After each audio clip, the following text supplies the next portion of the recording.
अभीरा दादीसा के लिए बैलून्स लेकर जाती है क्योंकि दादीसा इस तरह से शादी करने के लिए हाँ नहीं कर रही हैं कि ये शादी ऐसे ही होगी, मंदिर में होगी। इसके लिए वो बिल्कुल भी नहीं मानती है, जिसकी वजह से अभीरा के साथ वो ऐसा कदम उठा देती हैं कि अभीरा का दिल पूरी तरह से टूट जाता है।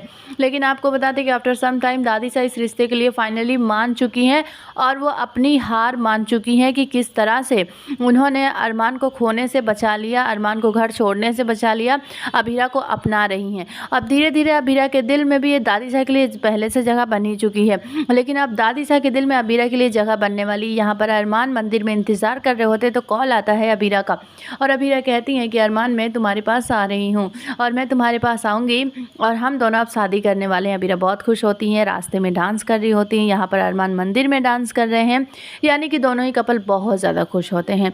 यहाँ पर रूही बहुत कोशिश कर रही है कि किसी भी हाल में ये शादी ना होने पाए, जिसकी वजह से वो अभीरा के आसपास ही नज़र आती हैं और वो वहाँ से जाना चाहती हैं कि किसी भी तरह से वो अभीरा और अरमान के पास रहें ताकि ये शादी को वो रोक सकें। अगर वो अलग रहेंगी तो ये शादी हो जाएगी।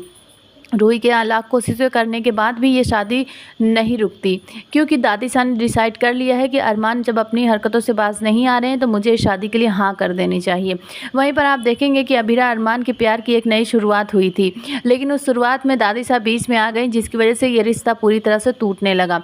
लेकिन अभीरा ने सोच लिया है कि वो अरमान के साथ शादी करेंगी और वो अरमान के साथ ही रहेंगी, जिसकी वजह से अभीरा का कहना है कि अरमान और अभीरा अब एक दूसरे के हो जाएंगे। अब हमें एक दूसरे का होने से कभी कोई रोक नहीं सकता, जिसकी वजह से अभीरा ने एक कदम उठाया है और बहुत ज़्यादा सोच रही होती हैं कि अगर मैं इस घर को छोड़कर चली जाती हूँ तो अरमान क्या करेगा।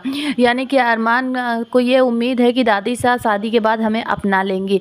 अगर वो नहीं अपनाई तो, अगर उन्होंने मुझे अपने घर की बहू नहीं बनाई तो, और इन सब के होने के बावजूद तो फिर तो क्या होगा। लेकिन अरमान सोचते हैं कि मैं इतना ज़्यादा इंतज़ार नहीं कर सकता, अब मुझे किसी भी हाल में अभीरा से शादी कर लेनी चाहिए। लेकिन अरमान मंदिर में चले जाते हैं अभीरा से कह कर कि तुम मेरा इंतज़ार कर रही हो ना, लेकिन मैं अब तुम्हारा इंतज़ार करूंगा, मंदिर में तुम आ जाना। अभीरा बहुत सोच में डूबी होती हैं कि मैं करूं भी तो क्या करूं, मैं कौन सा जवाब दूं। यहाँ पर चाची साहब बहुत ज़्यादा खुश होती हैं क्योंकि अभीरा अरमान की शादी होने वाली होती है और बहुत ज़्यादा खुशी अपनी वो जाहिर भी कर देती हैं, जिसकी वजह से दादी साहब मना कर देती हैं और कहती हैं कि कोई भी शादी में शामिल नहीं होगा। लेकिन यहाँ पर माधव कहते हैं कि आप हमें नहीं रोक सकती हैं, मेरे बेटे की शादी है, मैं तो जाऊँगा। यहाँ पर यही बात जो है ये भी कह देती हैं विद्या कि मेरे बेटे की शादी है, मैं जा रही हूँ, सॉरी माँ साहब मुझे माफ़ कर देना, लेकिन मैं उसकी शादी में शामिल हो जाऊंगी। एक एक करके सभी चले जाते हैं और दादी साहब को पहले बहुत मनाया जाता है कि दादी साहब आप भी इस शादी में चलिए ना, लेकिन दादी साहब मना कर देती हैं और कहती हैं कि तुम लोग इस तरह से हमें फोर्स करके इस शादी में नहीं लेकर जा सकते। माधव कहते हैं तो आप भी तो हमें फोर्स करके इस तरह से अपने घर पर नहीं रोक सकती हैं ना, अब हम जाएंगे तो यानी कि जाएंगे, अब आप हमें नहीं रोक सकती। जिसकी वजह से अब दादी साहब ने भी सोच लिया है कि जब ये शादी के लिए मान ही नहीं रहे हैं कि किस तरह से इनको मैं मनाऊं, बच्चे अब बड़े हो चुके हैं, अब हमारी बात ये नहीं मानेंगे।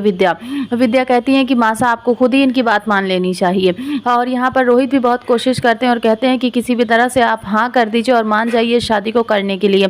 लेकिन रोहित की बात भी यहाँ पर दादी साहब टाल देती हैं और कहती हैं कि तुम्हें पूजा नहीं करना तो तुम मत करो, लेकिन इस शादी के लिए हम कभी हाँ नहीं करेंगे। फाइनली दादी साहब ने डिसाइड कर लिया है कि ये दोनों मंदिर में शादी नहीं करेंगे, हम घर में इनकी शादी धूमधाम से बहुत अच्छे से ग्रैंड वेडिंग करवाएंगे। तो दादी का ये प्लान आपको कैसा लगा हमें कमेंट्स में ज़रूर बताइएगा कि दादी साहब मान गई हैं तो आपको कितनी खुशी हो रही है।